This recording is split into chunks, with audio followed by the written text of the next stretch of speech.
마가복음 9장 47절 47절 말씀 47절로 50절까지 합독을 해보겠습니다. 만일 내 눈이 너를 범죄하게 하거든 빼버리라. 한눈으로 하나님의 나라에 들어가는 것이 두 눈을 가지고 지옥에 던져지는 것보다 나으니라. 거기에서는 구더기도 죽지 않고 불도 꺼지지 아니하느니라. 사람마다 불로서 소금 치듯 함을 받으리라. 소금은 좋은 것이로되 만일 소금이 그 맛을 잃으면 무엇으로 이를 짜게 하리요. 너희 속에 소금을 두고 서로 화목하라 하시니라. 아멘. 예.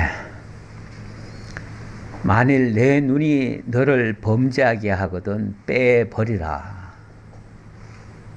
무서운 말씀이죠. 눈이 범죄하거든 눈을 빼버려라.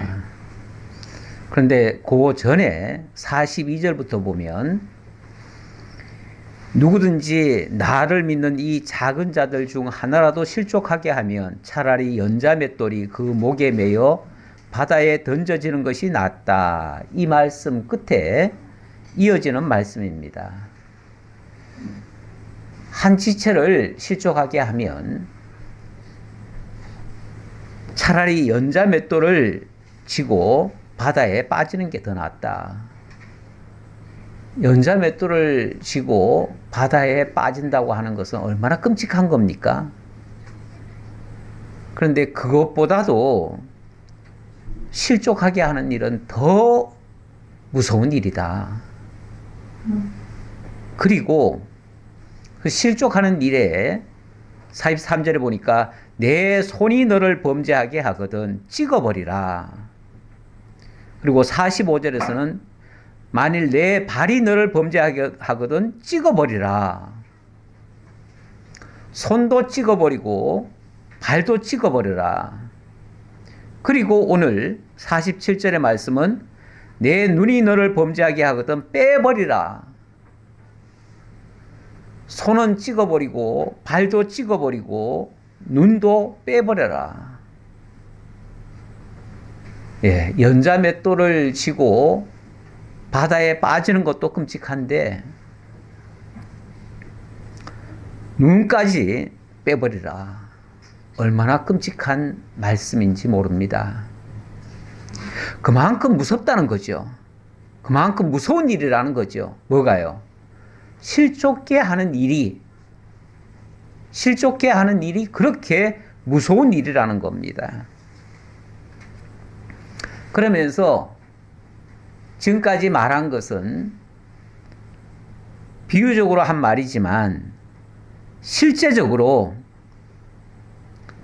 만약에 실족하게 하는 자가 있다면 그는 지옥에 던져질 것이다. 이렇게 얘기를 합니다. 지옥에 던져질 것이다. 지옥이라고 하는 곳이 어떤 곳인가? 48절에 거기에서는 구더기도 죽지 않고 불도 꺼지지 않고 그리고 사람마다 불로서 소금 치듯 함을 받으리라. 소금구이 해보셨나요? 소금을 불에다가 그 달궈진 불 위에 소금을 넣어서 구워지는데 불이 꺼지지도 않는데요. 그리고 구더기도 죽지 않는데요. 차라리 그런 데서 같으면 그런 고통을 만약에 받는다면 얼른 죽으면 낫잖아요. 그렇죠? 얼른 죽으면은 고통이라도 면할 수 있잖아요. 근데 구더기도 죽지 않는다고 하니 계속 그 불에 달궈져서 마치 소금이 튀듯이 불에 튀듯이 펄쩍펄쩍 띄어질 텐데 그 상태가 죽지도 않고 계속 이어질 것이다. 이게 지옥의 모습을 지금 얘기한 거죠. 갑자기 예수님이 굉장히 심각한 말씀을 하십니다. 심각한 말씀을 하셔요. 예. 이 심각한 일을 당하는 자는 누구냐 하면은 바로 실족하게 하는 자다. 어떻게 실족을 하게 하길래 이렇게까지 되어지는가? 자, 이 배경을 조금 더 설명을 하도록 하겠습니다. 예수님이 지금 계속 하시는 말씀의 중심에는 당신이 버림을 받으신다는 사실과 그럼에도 불구하고 다시 부활하신다는 말씀이 함께 있었습니다. 그리고 이제 예루살렘으로 올라가면 나는 곧 죽을 것이다. 이렇게 말을 합니다. 그런데 제자들은 그 예수님의 말씀의 의미를 깨닫지 못해서 이번에 예수님 올라가시면 한 자리, 우리도 한 자리 차지할 것이다. 예수님은 왕이 되실 것이고 우리는 한 자리 얻을 생각에 서로 누가 크냐 하는 키재기를 하고 있습니다. 어찌 보면 좀 한심스러운 그런 모습이죠. 근데 이 모습이 전혀 엉뚱한 사람들의 모습이 아니고 오늘날 우리의 모습과도 무관치 않다는 사실입니다. 진정한 신앙이라고 하는 것은 무익한 육의 소욕은 죽어지고 영으로 다시 살게 하는 것인데 우리는 여전히 육으로 잘 되기만을 바라고 있기 때문에 그렇습니다. 더 나아가 예수님께서 이제 하시는 말씀들은 하나님과 그의 백성들이 어떠한 관계성을 맺고 있는지를 설명하면서 그 하나님과의 관계가 떨어지는 경우 어떤 형벌이 이루어질 것인가를 보여주기도 합니다. 이 말씀을 구체적으로 하시기 위해서 이제 10장으로 넘어가면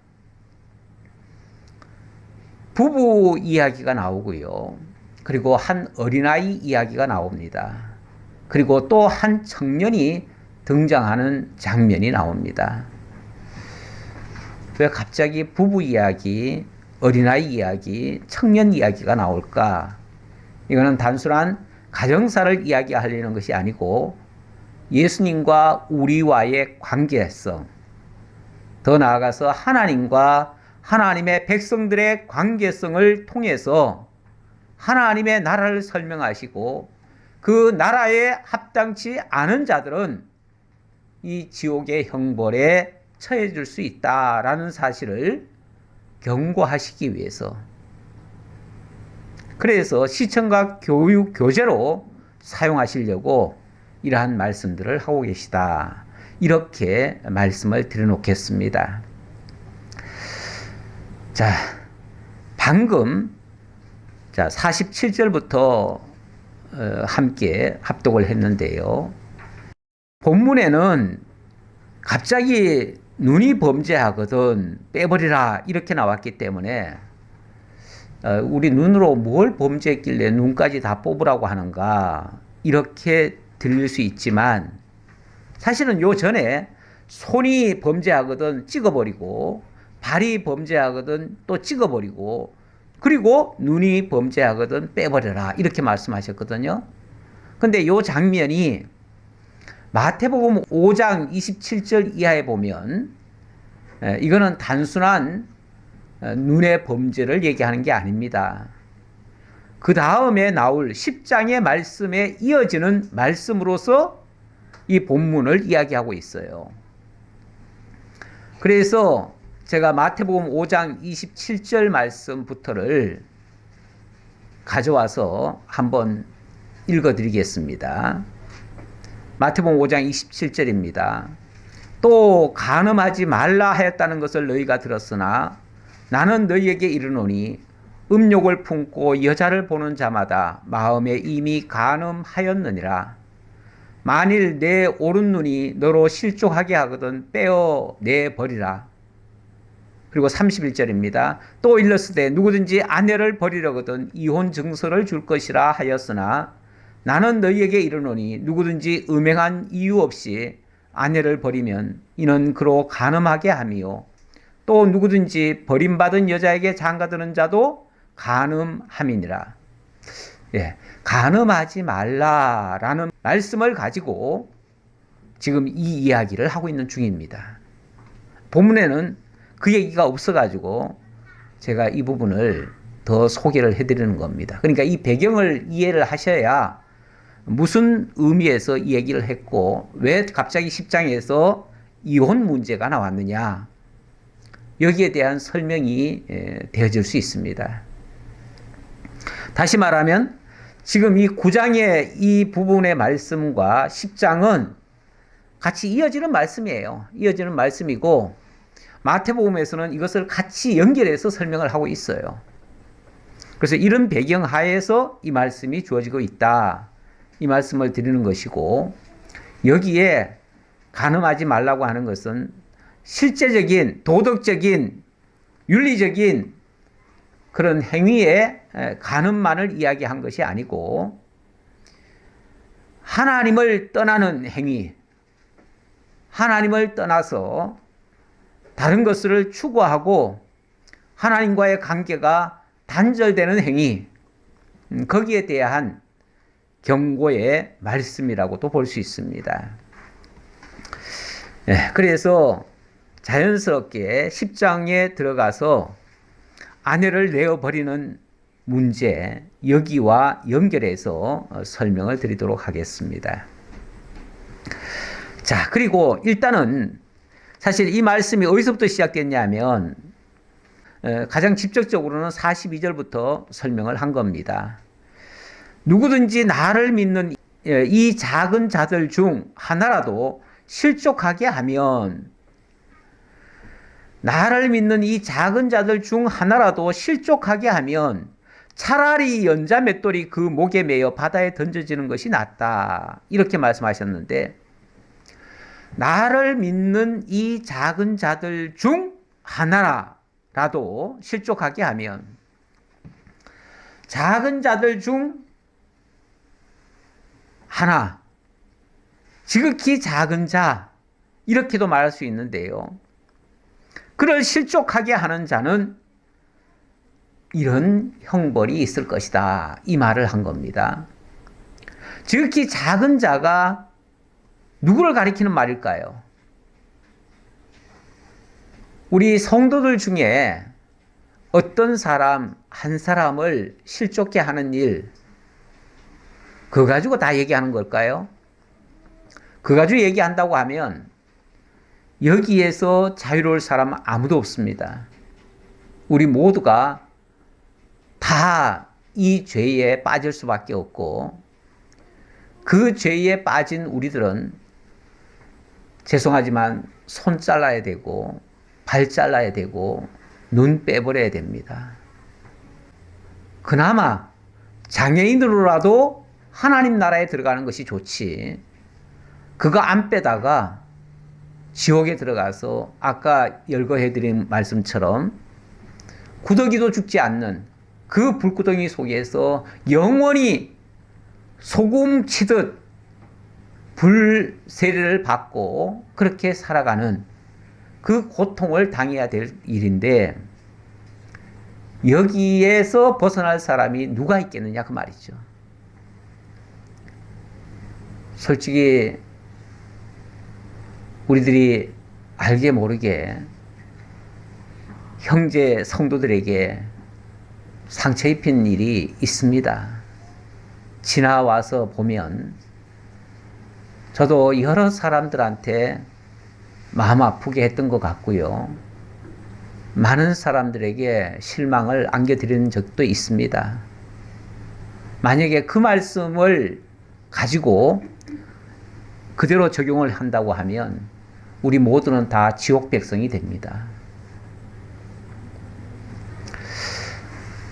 그래서 이 부분이 사실 해석하기가 쉽질 않아요. 무서운 말씀인데 설명하기가 쉽질 않아요. 근데 저는 나를 믿는 이 작은 자들 중 하나라는 말씀,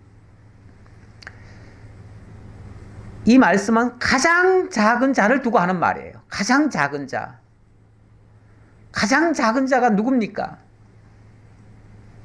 가장 작은 자가 누구예요? 사실은 이 말을 하시게 된 동기 중에 하나가 앞에서 그 제자들이 서로 큰 자 되겠다고 했죠. 큰 자 되겠다고 했어요. 사람들이 추구하는 것은 전부 다 큰 자 되겠다는 거예요. 그런데 예수님은 어린아이 하나를 데려다가 그들 가운데 세우시면서 하시는 말씀이 이 어린아이 하나를 영접하는 자가 바로 나 영접하는 자다.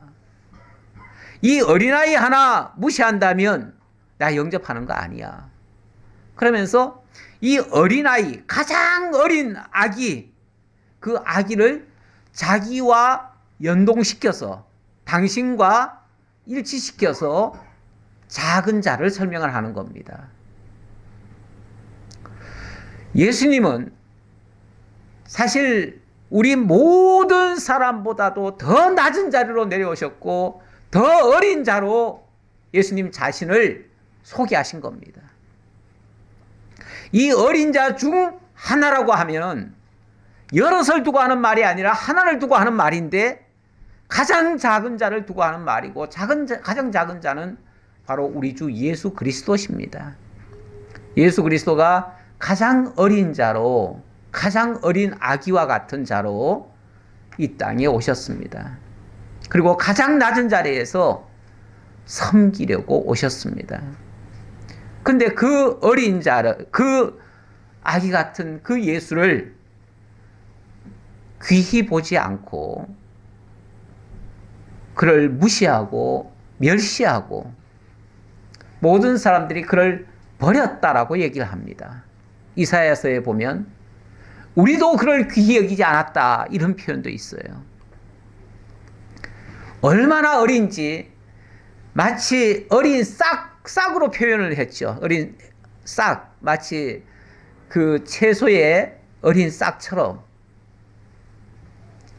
한 싹이 났다 이런 표현도 하고 어쨌든 어리다는 표현을 그런 식으로 하셨어요. 근데 그 어린 예수를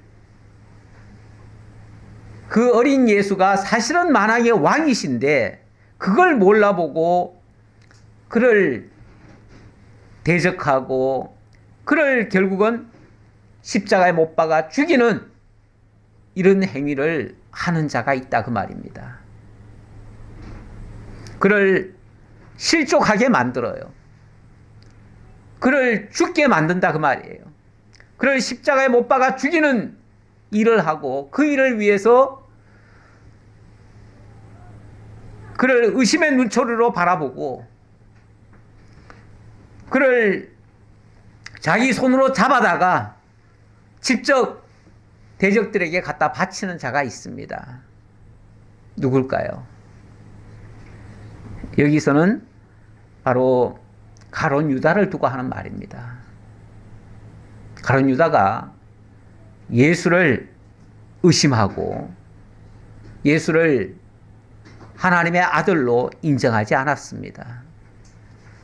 그래서 웃으며 눈초리로 바라보다가 더 이상 예수에게 희망이 없다라고 생각하니까 그 예수를 지금까지 따라다닌 것도 억울하고 그래서 결국은 그 예수를 십자가에 못 박도록 내어주게 되어집니다.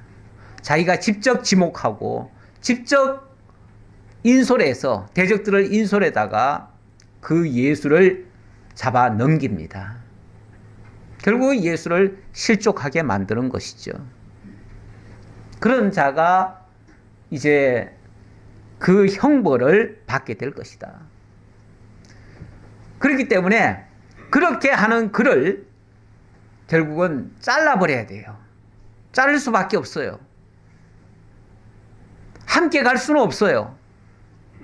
그래서 그 손을 자르고 그 발을 자르고 그 눈을 뽑아버리는 이런 일을 하게 되는데 그게 바로 가룟 유다가 그렇게 버려질 것이라 하는 그러한 예고의 말씀이 되는 것이죠. 이 말씀대로 그가 결국 지옥불과 같은 그 고통 속에 빠지게 되어지고, 그래서 가룟 유다의 최후는 마치 불로서 소금치듯함을 받고 비참한 고통에 빠져들게 되어집니다. 가룟 유다가 어떻게 됐죠? 예, 그가 자기가 나중에 어마어마한 이 잘못을 했다는 것을 뒤늦게 알게 되어집니다. 처음에는 은 30냥을 받고 그리고 예수를 팔고 나서는 내가 무죄한 자를 팔았구나 라는 죄책감에 자결을 하지요. 자결을 했는데 사도행전에 보면 자결한 후에 그의 시체가 땅에 떨어집니다. 창자가 흘러나옵니다. 그렇게 해서 비참한, 그리고 그가 죽은 다음에는 그의 시체는 그 주인 없는 그런 곳에, 주인 없는 땅에 묻히게 되어지죠. 그렇게 해서 결국은 성경을 다 이루게 되는데, 이거를 일단은 여기서는 지금 불로서 소금치듯 한다고 그랬으니까 굉장히 부정적인 말이 될 수 있죠. 이 부분은. 그런데 50절에 보니까, 자, 그거는 일단락 지고요. 50절에 보니까 소금은 좋은 것이로되 만일 소금이 그 맛을 잃으면 무엇으로 이를 짜게 하리요. 너희 속에 소금을 두고 서로 화목하라 하시니라.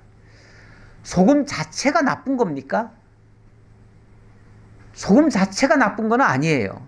그런데 그 소금이 그 악한 불 속에 들어가서 소금치듯 함을 받는다면 그것은 나쁘게 쓰이는 거죠. 나쁘게 쓰이는 거예요.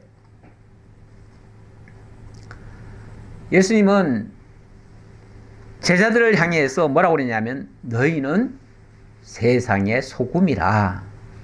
그리고 너희는 빛이라. 빛이 되라가 아닙니다. 소금이 되라는 얘기가 아니에요.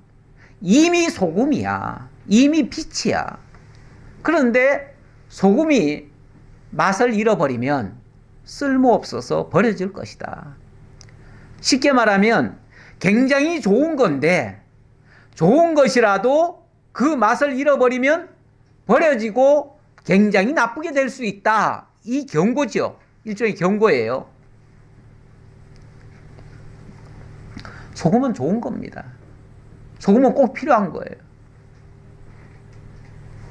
얼마 전에 우리 아는 목사님이 갑자기 쓰러지셔가지고 새벽에 갑자기 온몸이 마비되듯이 쓰러져가지고 뭐 어찌할 수가 없어가지고 응급차를 부르려다가 또 아들이 병원에 있어가지고 서울이지만 아들한테 급히 전화를 해가지고 병원에 가면은 응급실에 가면은 뭐 가까운 병원에 가겠지만 아들을 불러가지고 급히 택시 타고 서울까지 올라갔대요.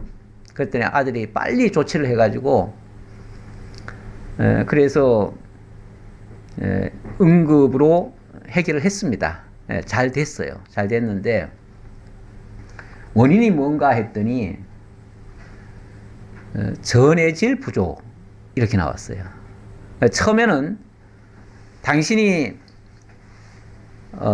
심장도 안 좋고 여러 가지가 안 좋은 게 많아가지고 그래서 의사들이 소금을 줄이라고, 소금을 먹지 말라고, 싱겁게 먹으라고, 쉽게 말하면 싱겁게 먹으라고. 그래가지고 모든 음식에서 소금을 다 뺐더니 소금기가 하나도 없어가지고 몸에 전해질이 부족이 돼가지고 온몸이 마비되듯이 전해질 부족으로 또 그렇게 된대요. 그때 당신이 깨달아가지고 이제부터는 막 먹는다고 그러시더라고요. 지난 여름부터 계속 이상해가지고 몸에 계속 이상 증세가 나타나가지고 도대체 이게 원인이 뭘까? 그래서 점점 더 싱겁게 먹고 점점 더 그랬는데 완전히 이제 소금기가 하나도 없는 거예요, 몸에. 그래가지고 결국은 그 난리를 피웠는데 소금이 나쁜 게 아닙니다. 물론 우리가 제가 이제 이건 뭐 의학적으로 정확한지 모르겠으나 제가 아는 상식으로는 그렇습니다. 원래 천일염, 천연소금 좋은 겁니다. 꼭 필요한 겁니다. 우리 성경에는 소금에 대해서 나쁘게 표현하지 않아요. 굉장히 소금이 꼭 필요한 것이라고 얘기를 하고, 그런데 다만 요즘 정제염이라는 게 있어요. 예, 이거는 뭐 성경 내용하고 상관없습니다만은, 정제염은요, 끓여가지고 거기에 모든 불순물들 다 제거하고 그야말로 나트륨만 응고시켜가지고 만들어낸 게 정제염입니다. 깨끗하고 하얗고 아주 좋지요. 그런 소금은요, 꼭 필요한 미네랄들이 싹 빠진 겁니다. 그리고 진짜 짠 것만 남았어요. 나트륨만 남아있어요. 그거는 몸에 굉장히 해롭습니다. 그래서 정제염은 매우 해롭습니다. 하지만 천일염 자체는 굉장히 좋은 것이고, 그것이 혹시 독소가 있을까봐 겁이 나서 요즘은 하도 이제 안 좋은 게 있으니까, 그래서 그걸 구워서 먹으면 굉장히 좋습니다. 그래서 소금을 무조건 기피하는 것은 저는 좋지 않다고 봐요. 예. 이거는 뭐 중요한 말은 아닌데요. 자, 소금은 좋은 것이라고 예수님이 말씀하셨기 때문에 덧붙인 말이에요. 소금은 좋은 것이로되 다만 그 소금이 그 맛을 잃으면 쓸모없다. 그렇죠. 소금을 변형시켜 가지고 거기서 좋은 성분이 다 빠져나가면 그 다음부터는 의미가 없는 거예요. 그건 나쁜 거예요. 그러나 본래 소금은 좋은 것이다. 그래서 성경은 이 소금에 대해서 매우 좋은 이야기를 많이 하셨어요. 특히 소금 언약이라는 말을 많이 했죠. 소금 언약. 그래서 하나님은 일찍이부터 소금 언약을 말씀하셨고, 레위인들에게는 영원한 소금 언약을 주시겠다고 말씀하셨고, 그리고 그것을 잊지 말고 기억하게 하려고 모든 소제물에는, 레위기 2장 13절 보면 모든 소제물에는 소금을 치라 이렇게 되어 있습니다. 그리고 내 하나님의 언약의 소금을 내 소재에서는 빼지 못할지니, 절대 빼서는 안 된다. 소금이 빠진 제물은 나 안 먹겠다 그 말이에요. 하나님이 하나님께 바쳐드리는 그 제물에 소금이 빠지면 안 된다. 소금이 바로 당신의 언약이에요. 소금이라고 하는 것은 원래 영원히 변치 않는 그 성질을 가지고 있어요. 영원히 변치 않는 하나님의 언약이 그 소금 속에 담아놓고, 그 소금으로 우리에게 말씀하셨고, 다윗에게도 소금 언약을 주시겠다고도 말씀하셨어요. 다윗의 그 왕위가 영원하리라 하는 것도 소금 언약으로 하신 거예요. 하나님의 언약, 이것을 기억하는 자들은, 그러니까 소금을 놓고는, 소금을 두고 서로 화목하라 하는 말은 하나님이 주신 그 소금 언약을 가지고 그 언약을 붙들고 서로 화목하라 그 말이죠. 우리가 그리스도 밖에서의 화목이라고 하는 것은, 사람들은 이해관계가 있으면 언제라도 깨질 수 있는 그런 화목입니다. 하지만 하나님의 언약을 가지고 화목하는 것은, 이거는 영원히 변치 않는 것입니다. 특히 하나님께서 우리와 함께 하시겠다고 하는 이 언약, 영원히 나는 너희와 함께 하겠다 하신 이 언약, 우리 주님이 우리와 함께 영원히 살기 위해서 하나님이 여러 가지 제도들을 만들으셨는데, 그 곳에마다 다 소금을 치라고 그래요. 소금을 치라. 다시 말하면 그 언약으로 다 연결시켜라 그 말이죠.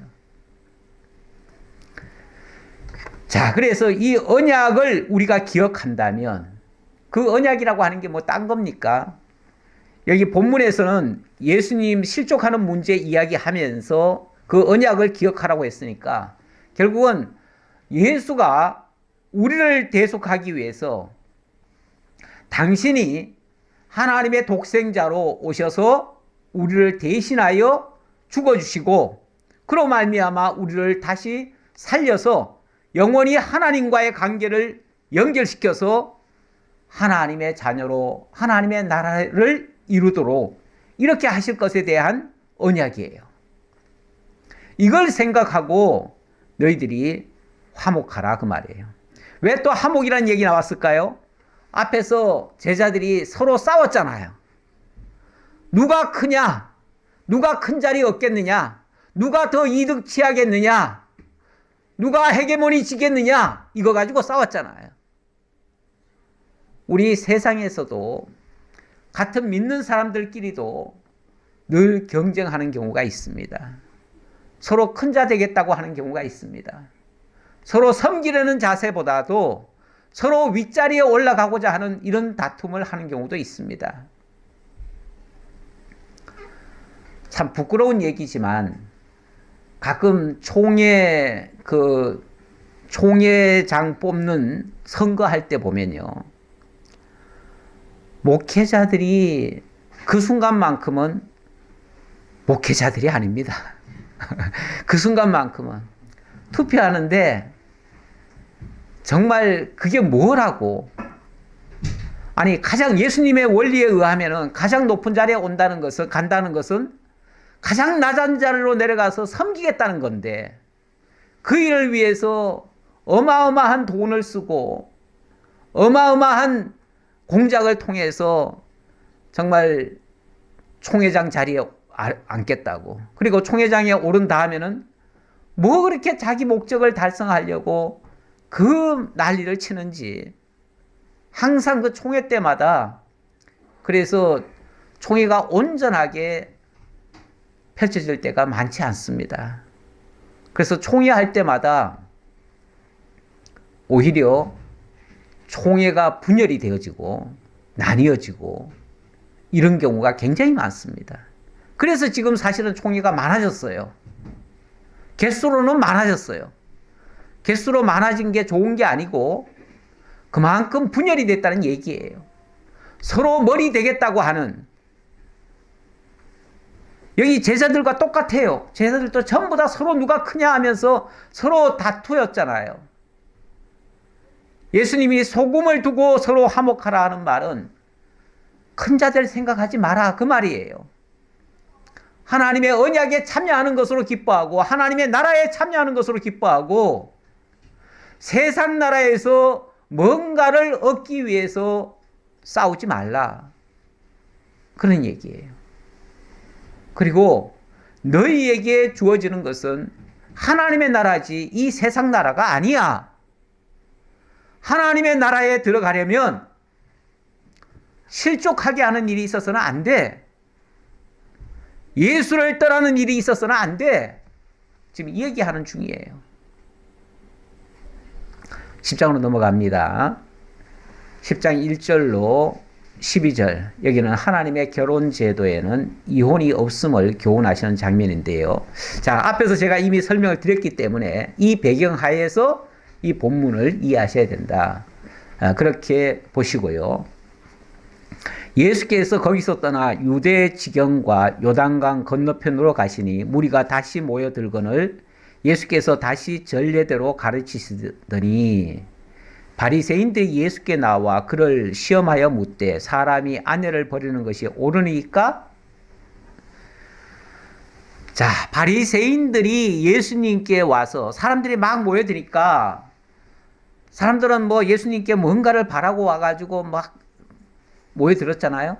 근데 사실 예수님은 이미 앞에서 제자들을 향해서 내가 이번에 올라가면 죽는다 얘기를 했잖아요. 죽는다.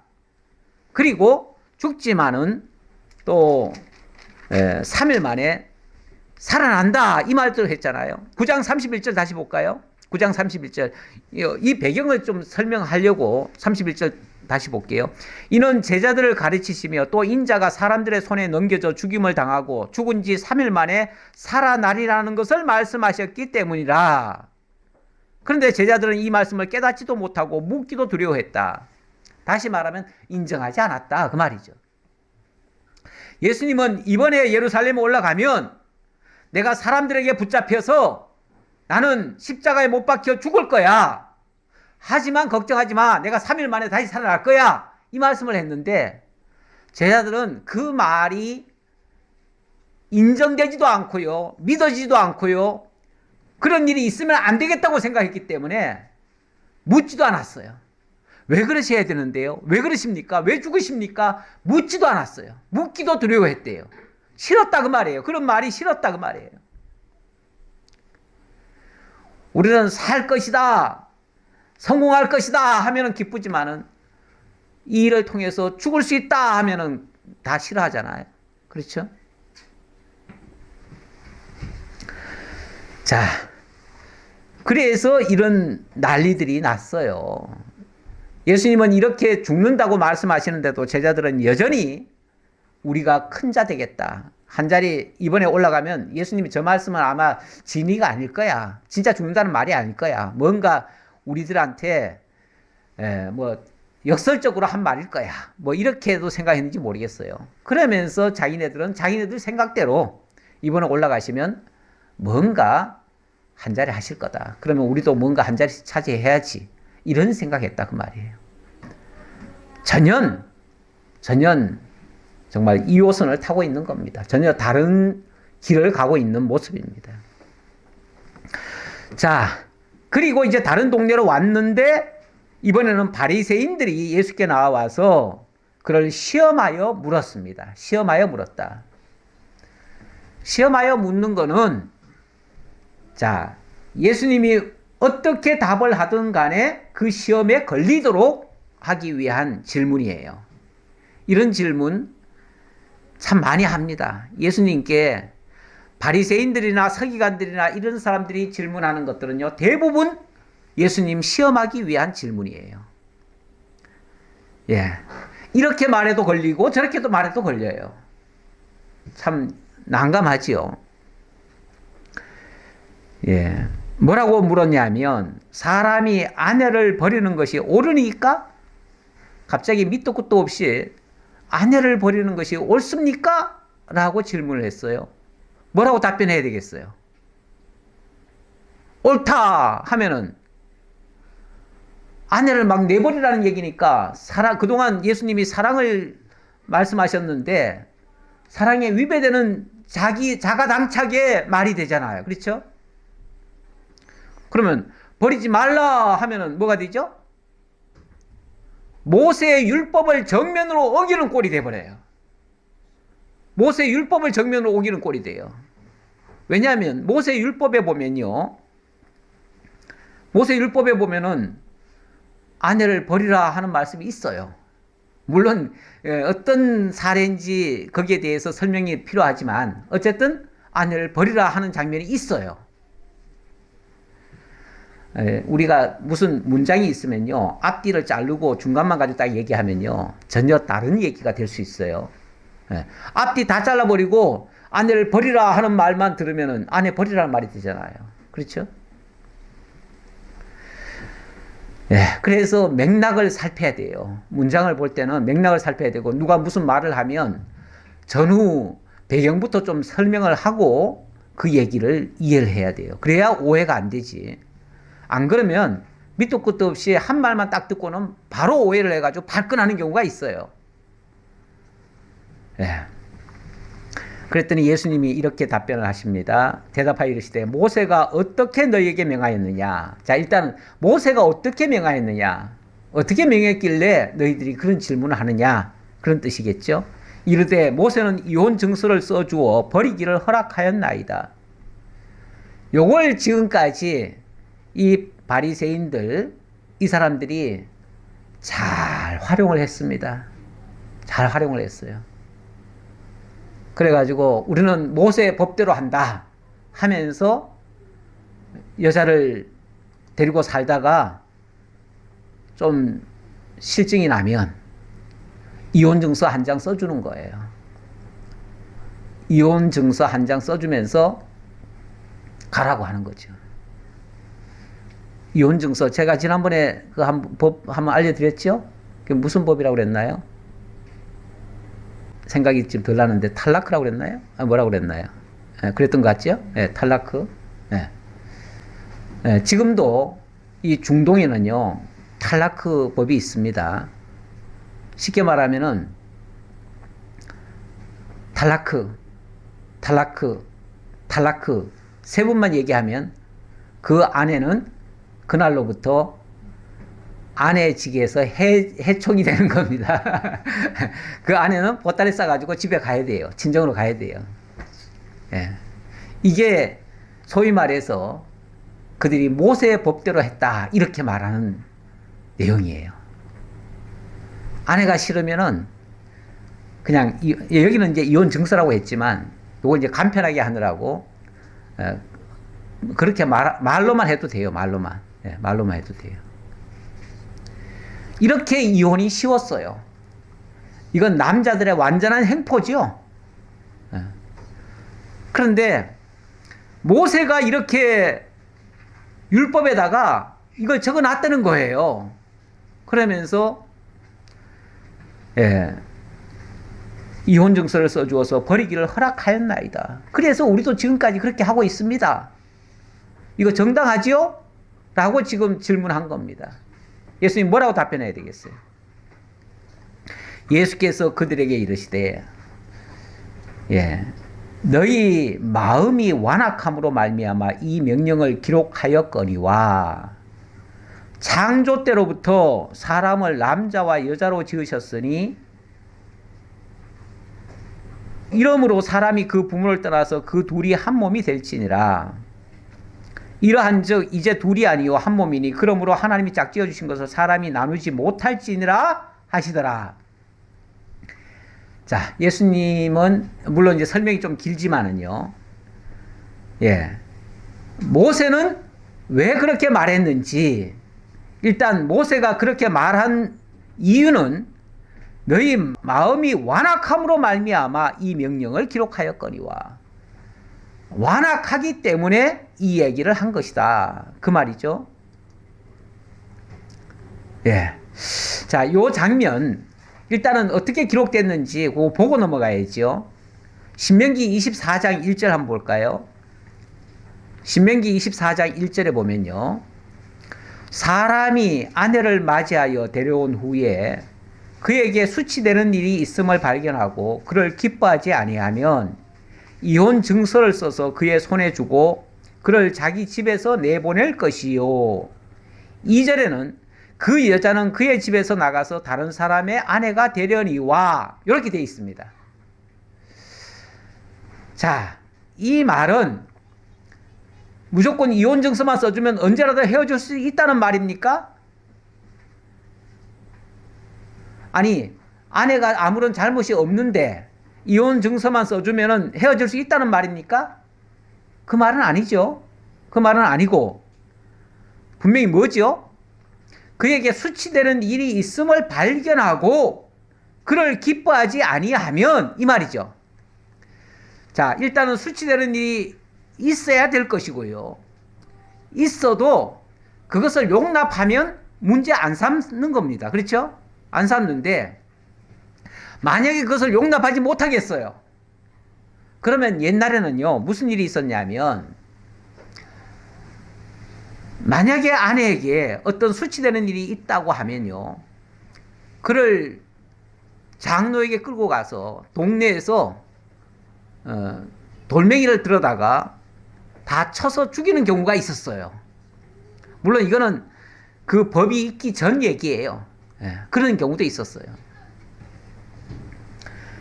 그런데 그래서 만약에 이 수치되는 일이 있음을 발견하면요. 진짜 동네에다 끌어다가 쳐 죽일 수도 있어요. 근데 모세는 뭐라고 얘기를 하냐면 절대 그렇게 죽이면 안 된다 그 말이에요. 그냥 내버려 두면 만약에 모세가 이 말을 안 하면 진짜 죽일 수도 있어요. 죽일 수도 있는데 죽이지 말고 또 네가 도저히 그것을 용납하지 못하겠거든. 차라리 이혼 증서를 써서 그의 손에 주어서 너의 집에서는 내보내라. 그러면은 이혼 증서를 가졌다고 하는 것은 이 사람은 합법적으로 이혼한 사람이에요. 합법적으로 이혼한 사람은 그의 집에서 나가서 다른 사람의 아내가 되려니와 이렇게 나와요. 합법적으로 이혼한 사람은 합법적으로 다시 결혼도 할 수 있어요. 그러면 그 여자를 살리는 겁니까? 죽이는 겁니까? 살리는 거죠. 이거는 더 큰 악을 막기 위해서 차선책으로 이혼 증서라도 줘서 그로 하여금 다시 새 삶을 살 수 있도록 해주라는 뜻이지, 네가 싫으면 이혼해라 이 말이 아니다 그 말이에요. 그리고 근본적으로는, 그리고는 예수님이 근본적인 얘기를 하잖아요. 근본적인 결혼 제도를 얘기하잖아요. 근본적인 결혼 제도를 얘기하려면 하나님이 천지 만물을 짓고 인간을 지으시고 인간으로 하여금 결혼을 하게 한 일, 그거부터 거슬러 올라가 봐야 돼요. 하나님이 왜 그렇게 하셨는가? 하나님은 맨 처음부터 남자와 여자를 각각 지었나요? 그렇게 짓지 않았어요. 처음에는 그냥 사람을 지었어요. 사람을 지었는데, 첫사람 아담을 지었죠. 아담을 지었는데, 원래 아담이란 말은요, 사람이란 말이에요. 그냥 사람을 지었어요. 사람을 지었는데 그 사람을 혼자 독차하는 것이 좋지 못하니 하시더니, 하나님이 원래 모든 것을 다 지어놓고 다 보시기에 좋았다 그랬어요. 그렇죠? 다 좋았다 그랬어요. 그런데 사람이 혼자 거하는 것은 좋지 못하니 이렇게 얘기를 하셔요. 아니, 당신이 지어놓고 당신이 좋지 못하다고 그러셔요. 그러시더니 어떻게 하시냐면 다음 작업을 하시는 거예요. 다음 작업이 뭐냐면 그 사람을 깊이 잠들게 만들어놔요. 그리고 그의 옆구리에서 갈빗대를 하나 뽑아요. 그러시더니 그 갈빗대로 또 한 사람을 만들어요. 그 사람을 여자라 그래요. 여자. 남자에게서 나온 자다 이런 의미예요. 그래서 여자라 그래요. 그래 놓고 그 여자를 끌어다가 아담에게 데려다 줘요. 데려다 주면서 둘이 합하여 하나가 되라 이렇게 얘기를 해요. 참 희한하죠? 원래 하나였는데 하나에서 일부를 뽑아버렸어요. 뽑아버린 걸 가지고 또 하나를 만들었어요. 사실은 반쪽이죠 뭐. 이쪽도 반쪽이고 이쪽이 뽑아버렸으니까 반쪽이 된 거 아니에요? 근데 그 반쪽을 가지고 또 사람 형태를 만들어 가지고 둘이 붙여주면서 둘이 하나가 되라 이렇게 얘기를 했어요. 그렇지만 그러니까 둘이지만은 결국은 하나인 셈이죠. 본래 하나였고 본래 하나였던 거를 둘로 쪼갰다가 다시 붙였으니까 하나가 된 거죠. 자, 하나님이 둘로 나눴다가 다시 합하게 했으니 하나가 되어버렸어요. 그 하나가 된, 하나님이 하나가 된 그것을 사람이 나눌 수 있어요, 없어요? 없다는 거예요. 이게 이제 원리예요. 결혼의 원리예요. 결국 이거는 하나님이 하나로 만들기 위해서 그렇게 한 것이다. 왜 그렇게 하게 하셨는가? 굉장히 복잡하잖아요? 다른 것들은 그냥 말씀 한마디로 다 창조해버리고 굉장히 쉽게 다 하셨는데 인간은 아주 독특하게 만드셨어요. 거기에는 하나님의 중요한 의미를 담아놓은 거예요. 무슨 의미를 담았는가? 이거는 장차 하나님께서 당신의 독생자 예수 그리스도를 보내가지고 그가 그의 옆구리가 찔려서 그 옆구리에서 물과 피를 다 쏟으시고 그렇게 해서 그를 죽게 만든 다음에 그 희생물을 가지고 당신의 교회를 세우실 것을 가리킨 것이었어요. 그래서 당신의 그 교회가 그의 몸된 그의 지체가 되는 거예요. 그리고 이건 또 영적으로 말하면 그리스도의 신부가 되는 거예요. 그래서 그리스도와 교회의 관계는 마치 남편과 아내처럼 아담과 하와처럼 두 하나였던 독생자가 교회로 둘로 나뉘었다가 다시 그 교회가 그리스도와 연합을 해서 한 몸이 되고 그로 말미암아 한 하나님의 나라를 완성할 것, 이걸 가리키는 의미를 담아 놓은 거예요. 그게 결혼 제도예요. 결혼이라고 하는 것은 자, 이렇게 자기 몸에서 빠져나가 가지고 또 새로운 사람이 만들어져 가지고 자기와 연합을 하니까 아담이 뭐라고 그럽니까? 하와를 가리켜서 하는 말이 이는 내 살 중에 살이요 내 뼈 중에 뼈라, 이렇게 얘기를 해요. 다시 말하면 네 몸이 아니고 내 몸이야, 그 말이죠. 내 살이고 내 뼈야 너는. 그러니까 아니 당신 거니까 어떻게 해요? 사랑할 수밖에 없잖아요. 사랑할 수밖에 없어요. 누구든지요, 자기 거는 다 사랑하는 겁니다. 그렇지 않나요? 자기 가족도 사랑하고요, 자기 피부치 다 사랑하고요. 당연한 거예요. 왜? 내 거니까요. 내 소유도 사랑하지만 내 모든 것은 다 사랑하는 사랑의 대상이 되는 거예요.